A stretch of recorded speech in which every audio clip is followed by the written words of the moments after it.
在桥梁制作是个啥这期视频中，我们不仅了解到制作的一些基本知识，还为一座简单的桥梁布置了棚式制作。这就完了吗？ No， 任何事物都有它的生命周期。当制作发生损坏、老化的时候，我们就需要对制作进行更换。各种类型的制作更换不太一样。这一期我们先聊聊棚式制作的更换。根据公路桥涵养护规范，需定期对制作进行检查，检查频率可为1季度1次。当制作出现明显缺陷，例如四幅板滑脱、橡胶老化、开裂等，影响到制作的正常工作，就需要及时予以更换。简单来说，制作更换需要3步：将桥梁上部结构顶起来，更换支座，将上部结构落回原来的位置。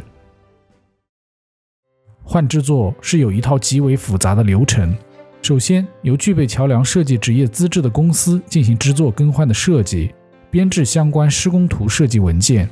再由施工单位编制一系列资料，报监理及业主审批。制作更换作业前，需要在施工的桥墩周边搭设脚手架。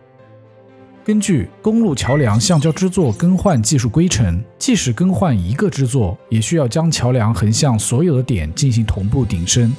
从而减少因顶升对桥梁结构产生的附加应力。有些桥梁在新建的时候未考虑到后期制作更换，空间较为狭小，无法布置顶升用的千斤顶，此时需要对桥墩柱头进行处理，通过缠绕碳纤维布、凿除墩顶混凝土的方式，在保证结构安全的同时，获取布置千斤顶所需的空间。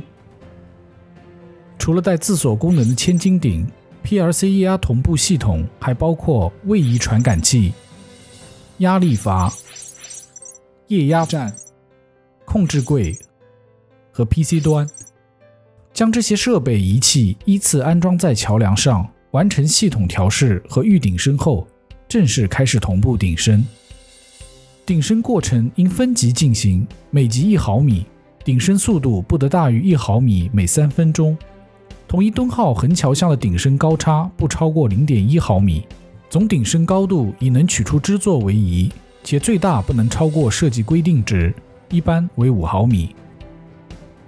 顶升到位后，检查千斤顶自锁装置是否旋紧，在保持油压的状态下进行支座更换。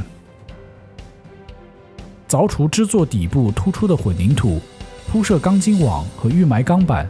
浇筑下垫石，安装新支座，铺设钢筋网和预埋钢板，检查净空高度并调整，浇筑上气块。等待灌浆料或结构胶养护到一定强度后，解锁自锁千斤顶，开始同步落梁。落梁要求与顶升时的一致。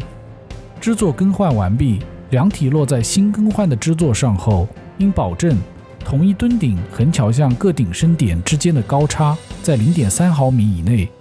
相邻桥墩纵桥向顶升高差在1毫米以内。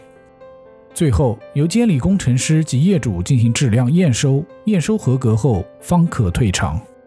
至此才算完成了支座更换的3个步骤。